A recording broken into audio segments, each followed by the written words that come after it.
আসসালামু আলাইকুম। Jessore village cooking সবাইকে স্বাগতম। আজ বানাবো বাদাম দিয়ে নকুলদানা। প্রথমে শুকনো খোলায় বাদামগুলো খুব ভালো করে ভাইজে নেব। ভাইজে বাদামের খোসা ছাড়াই নেব।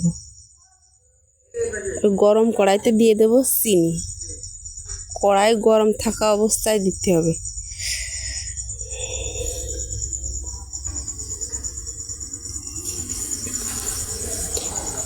গরম কড়াইতে চিনি দিলে চিনি তাড়াতাড়ি ক্যারামেল হবে।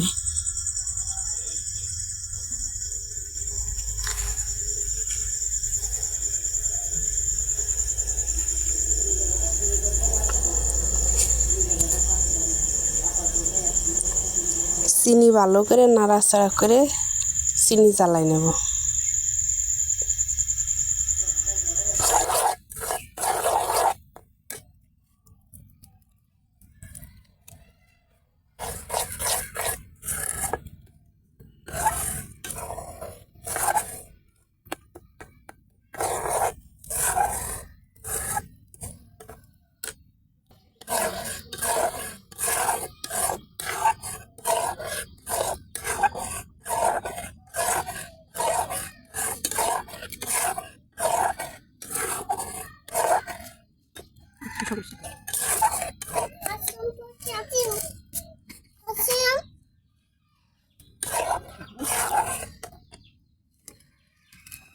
দেবো তোমরা এটাকে এর ভিতর দিয়ে বানাই দিলাম।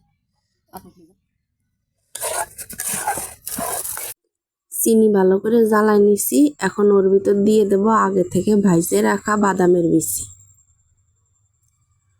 বাদামের বিচি দিয়ে খুব সাবধানে নাড়তে হবে যাতে তলেতে পুড়িয়ে না যায়।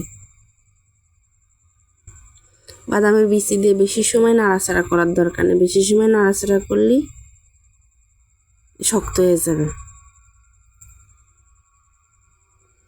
সামান্য কিছু সময় নাড়াচাড়া করে এখন একটা থালা নিয়ে থালার ভিতরে ঢেলে দিয়ে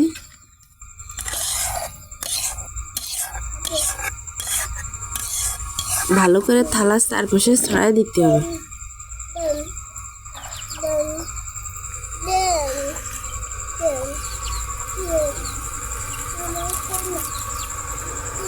এক ঘন্টা মতো রাইখে দিলেই শক্ত হয়ে যাবে। শক্ত হয়ে গেলে একটা ছুরি দিয়ে সুন্দর করে কাটে নিলেই রেডি বাদামের নকুলদানা। এত সময় সঙ্গে থেকে আমার ভিডিওটা দেখার জন্য অনেক অনেক ধন্যবাদ। আমার ভিডিও যদি আপনাদের ভালো লাগে অবশ্যই একটা লাইক করবেন, কমেন্ট করবেন। আর যদি ভিডিওটা ইউটিউব থেকে দেখে থাকেন তাহলে প্লিজ চ্যানেলটা সাবস্ক্রাইব করে পাশে থাকবেন।